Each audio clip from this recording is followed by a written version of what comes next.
this is my Miko Gakkou Monogatari. I needed the screenshot thing to go away so I could read it. Miko Gakkou Monogatari Kaede episode PS4 review. So yeah, this game, when I first started playing it, I thought it was junk.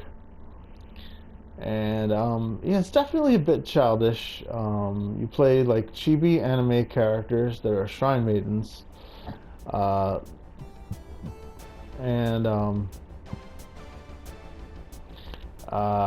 they live together, and they go to school, and they run a little shop for the school. And there's nothing much to say about it. It's almost Christmas, and the game goes through Christmas and New Year's. And so, you know, get a very Japanese feel to it.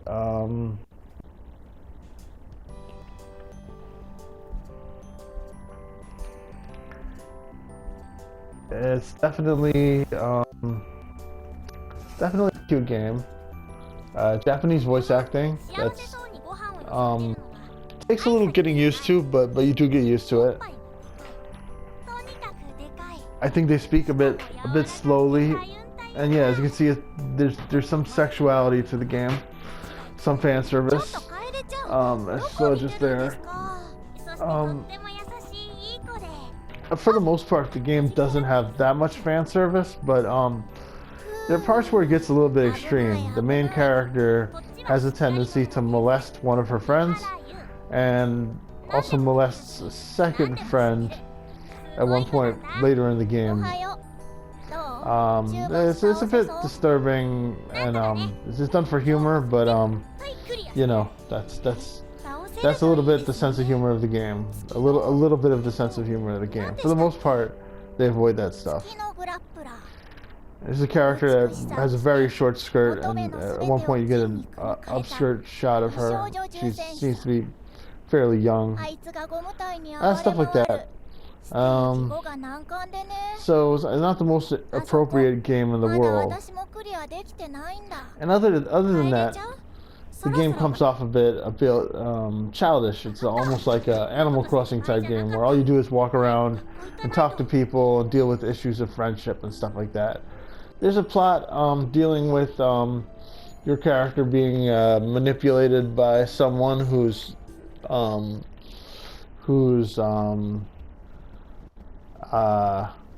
glasses she found and decided to keep for herself. They're magic glasses. There's magic in the story, and there are yokais. These are the yokais. They're like little animal people that are like spirits that live alongside humans. And you sort of just run around, and there's no gameplay really. You just the only gameplay is this decision making that you make, and you sort of make these decisions without realizing it. So you go and talk to somebody, and by talking to somebody, you change the course of the story. I find that a bit interesting. For the most part, they don't let you skip dialogue, and the saving system results in you having to repeat dialogue at various scenes, and so it can be kind of annoying. Eventually, they give you a skip option. You've seen me use it a few times here, but every once in a while, they somewhat arbitrarily decide to take it away from you and not allow you to skip dialogue, which kind of sucks. And further, there are a lot of scenes which get repeated and which you can skip when you go back and play again to get a different ending. But then some of the scenes they won't let you skip because they've changed very slightly. But those changes are so slight that it still feels like you're watching the same scene again. And yeah, so it's pretty annoying in that way. Actually, I wouldn't be surprised if some of those scenes are just repeat scenes and they just forgot to let you skip them, or couldn't figure out how to throw the skip in on those scenes. So yeah, there's that you have to deal with. So yeah, And certain scenes like this, they make you walk around the whole school and talk to everybody, and those scenes are unskippable. No matter how many times you replay, like you still have to spend like 5 minutes or 10 minutes in this little school sequence here, talking to everybody. And that's pretty much all the game is just talking to people, and the story pulled me in eventually. There's a romance involving deceit and thievery and fighting and stuff like that, but you don't get to control any of it, you just watch it. Sort of like a visual novel game, but with movies instead. And that's pretty much the best way you can describe it. It's multiple choice visual novel game with movies instead of reading, and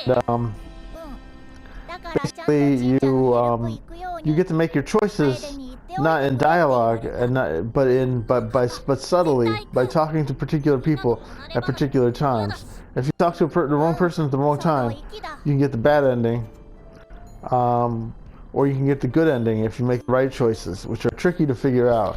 And eventually I had to use a walkthrough to find the best ending.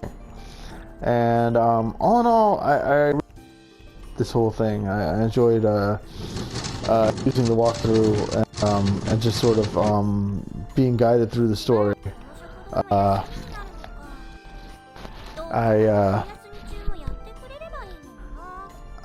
have to say I was pulled in, and I enjoyed this. I even cried a bit at one point. I'm embarrassed to say because this is a trashy game, but I got emotional alongside one of the characters, and yeah, I wasn't incredibly happy with the ending, but I think it made sense on some level. Even the very best ending had a bittersweet element to it that I found, you know, it wasn't what I was hoping for, but it was interesting. There's no way to truly make these characters happy, I don't think, in the way that you sort of think that they should be. And there's something kind of interesting about that. Like, the story is as stupid as it seems on the surface. All in all, this game's it's alright. It's pretty good. You know, if you like visual novels, this is an interesting variation on it. It's just kind of a story that you kind of get to navigate a tiny bit and pretend you're in that world. You have very little control, and it's an interesting experience in that way. And the days by before you know it, and you know, it can give you a little anxiety as you're like wondering, did you make the right decision? Did you make the wrong decision? How are things going to work out for these people? And so it's sort of mysterious in that way. I basically like the game. I feel like I'm being a little bit kind to it, giving it a 7 out of 10. There's parts of this game that are a little bit disgusting, especially where the main character, the protagonist, is like molests some of her friends, grabbing their breasts against their will, and you know, it's played for laughs. You know, I guess she's a girl, so it's okay that she does it. According does I don't know, Japanese thing, but in reality, I don't know. Doesn't fly very well, and yeah. But that said, if you can get past the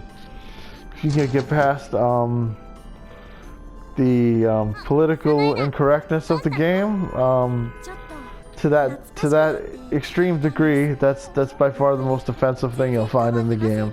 And for the most part, it's just a very cute, very sweet, almost childish game. You know, I reluctantly recommend it. I'm giving it a 7 out of 10. So that's my PS4 review of Miko Gakkou Monogatari, Kaede episode. I'm giving it a 7 out of 10. I don't know how much it's selling for in the PlayStation 2 store. I'll probably wait for a sale, get it cheap, hopefully like $5, $3, something like that. But it's also available to play on PlayStation Now, so you can check it out on PlayStation Now and play it if you want. Yeah, Miko Gakkou Monogatari, Kaede episode, 7 out of 10. Available on PlayStation Now. Wait for a sale, I'd say. It's an alright game. See y'all next time.